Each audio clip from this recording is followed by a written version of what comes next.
Hi everybody, it is Julie. Welcome back to Pages and Pens. Today I am here with a book review. I know, it's been a while since I've had a book review, isn't it?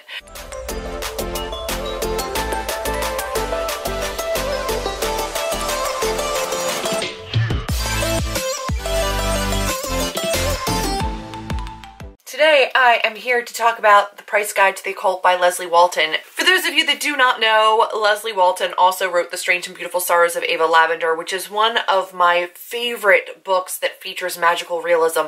This is about a girl born with wings, and it follows her through different generations of her family, focusing on the women of her family and their bad luck with love. I really loved the writing in this. This was, I believe, Leslye Walton's debut novel, and she now has come out with her second book, The Price Guide to the Occult. This one was gifted to me. This was sent to me by Candlewick Press. I had actually asked for this arc, and they sent it to me very kindly. And I believe this is a finished copy. So this is a hardback book, and it is soft feel, and the black parts of it are raised, and then the other parts kind of are sunken in a little bit, but still very soft feel. Gorgeous, gorgeous book aesthetically. The pages are red. It kind of fits with the ferns on the front that have some red and blood kind of on them. So the premise of this is Noor, who lives in the Pacific Northwest on an island, a very vibrant island setting, and you definitely do get the feel for it. And Noor is the child in a long line of blackthorn witches, and each witch, starting with the matriarch, the island that they live on had 8 original families plus Rona, and they eventually realize that she was a witch. They burn her for being a witch, or they try to burn out her house. She escapes. Each subsequent generation has lesser powers or curses or burdens, and each girl that follows them thereafter is gifted with a different power. And there's also like a theme, although not all of them are. Like the original witch is seen as being like a giantess. She's seen as being very large. And even in this one, I believe Noor's grandmother is classified as a giantess. They're also of Greek descent. So you have a girl in this who's of Greek descent and a witch, and I am about that. You guys know that I'm part Greek. And so I was really interested in this. Plus it's Leslye Walton's writing, and I wanted to love it so bad. A book shows up on the island, and this book is The Price Guide to the Occult. In it, there are spells that you can send away for. So you send away for what spell you want along with your money, and then that spell is done for you. The island's plant life and animal life start acting really strangely. These people start sprouting these fern tattoos. Things kind of go bad, and it's dark, and there's a storm coming for Noor. You know something is coming for her. You don't know what it is. And there's a lot of buildup, although it's pretty clear early on exactly what is coming for Noor. Essentially, I really wanted this writing to be really beautiful, and it wasn't.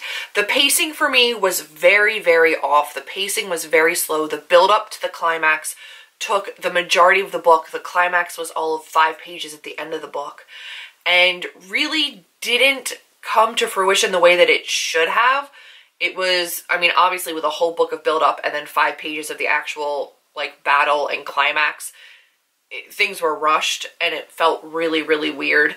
And it lacked the whimsy and the beauty of this writing and the connection to the character that this writing had. This one, you don't connect with Noor. She does have a love interest, and you really don't ever get the feel for that either. You don't really ever start to ship it because it's so surface level. She has a very interesting friend, Savannah, who changes all of her hair color all the time. I believe she is African American. You really don't get very invested in their friendship. And unlike The Strange and Beautiful Sorrows of Lavender, where you really get invested in the generational story that's being told, the generational story in this one is a lot harder to follow and a lot harder to connect with. You have the matriarch back in the day, and then you have her grandmother that you see, and there's diversity there. There's a lot of lesbian relationships in this book. I don't think there was any male-male relationships, but oh yes, there was. So there's some diversity in relationships in this book as well. Noor's mother, Fern, is pretty much absent from the story. She's not a nice person. She was very harmful and toxic, and essentially each one of these witches has a certain calling or a certain power, and Noor's is being able to hear and understand plants and animals.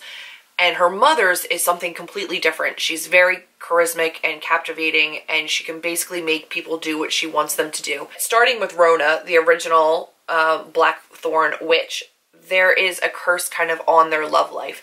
They basically have this passionate love affair for 3 days, and then that's it. And that's kind of all they get. They get those 3 days of love that usually results in a child, hence the continuation of their generations. And then the guy is gone. And he kind of either wakes up or realizes he never wanted to be with him in the first place. Fern, Nora's mother, does not take kindly to that. She wants this man back, and she realizes that in order to do that, she needs a stronger kind of magic. And she turns to black magic, which is blood magic, and everything has its price. She's not happy with just the power that was gifted to her through her generational witch hereditary passing down. She wants more than that. So she starts going into dark magic until she realizes that her blood alone is probably not strong enough, and she goes after her own daughter in order to strengthen her magic. And that's where this kind of takes a turn for me that I can't get behind from the very, very start of this book.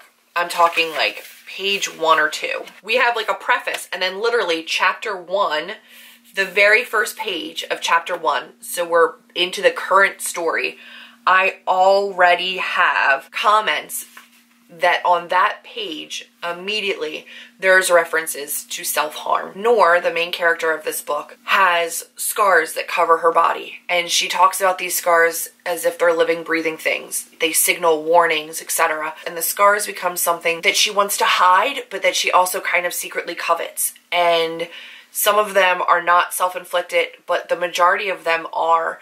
And this book focuses very heavily throughout the entire book on self-harm and cutting and the emotional release and the physical endorphin release of cutting. I don't have any triggers when it comes to cutting. I don't have any triggers when it comes to self-harm. But even for me, this was a lot to read, because it's not a subplot. It's not something that happened in the past that isn't happening anymore.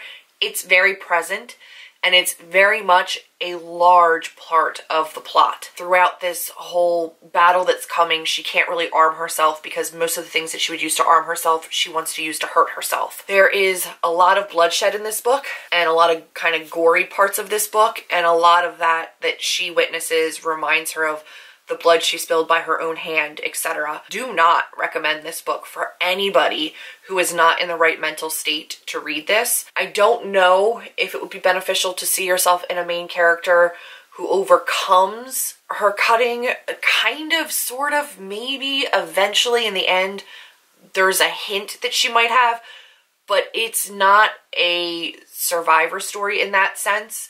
It's very prevalent through the whole thing. So if that's something that you can't handle, or being reminded of what it feels like to cut and why you cut and your obsession with cutting, this is not for you. So that was really, really troubling for me. There is a section in the back of the book in the acknowledgments where she thanks people for sharing their stories.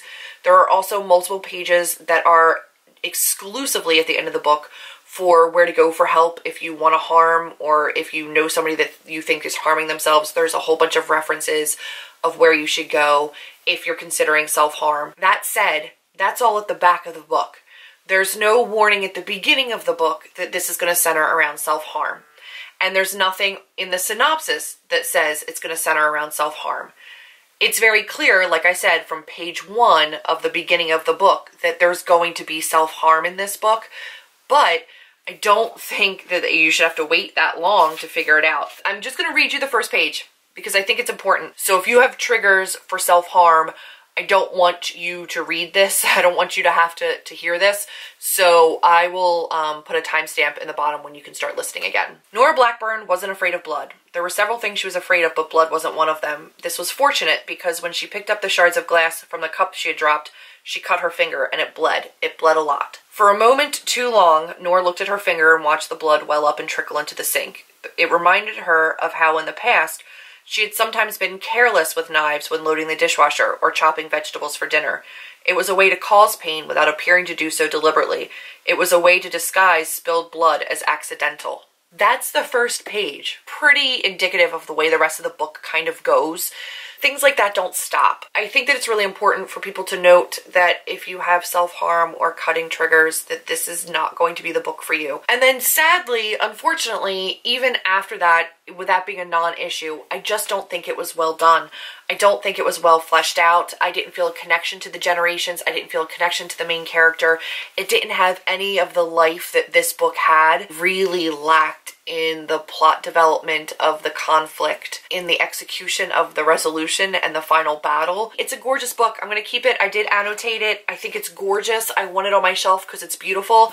But it's not one that I recommend, honestly. I ended up giving it 2 stars, and it was nowhere near as amazing as The Strange and Beautiful Stars of Ava Lavender, and I was really, really hoping it would be.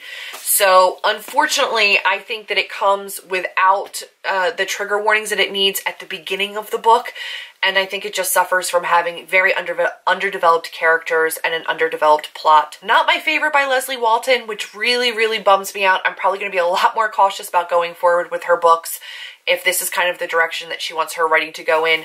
The Strange and Beautiful Stars of Ava Lavender is dark, and there are trigger warnings for this book, but they're very specific solitary cases. It's not a prevalent theme throughout the entire book, where The Price Guide to the Occult, it really was. I want you guys to be warned because this does come out on March 13th. I know a lot of people saw this in a haul of mine. They also saw it in my TBR, and they thought it was beautiful, and they were interested in it, and it has a very gripping title and a very gripping premise, but at the end of the day, I really don't recommend it. I wanted to put this up as soon as possible so that you guys would know my thoughts before potentially buying it. I just didn't want anybody to go out and buy it and be triggered by anything because you saw it here from me and then I didn't speak about it after that again. So I've been very vocal on Instagram and Twitter about my thoughts on this, but if you don't follow me there, then you have this here now. So that has been my review for The Price Guide to the Occult by Leslye Walton. Unfortunately, a very, very lackluster follow-up to The Strange and Beautiful Stars of Ava Lavender for me. But that's been this book review. I hope you guys have enjoyed it. If you did, be sure to give me a big thumbs up, click subscribe, and I will see all of you in my next video. Bye, guys.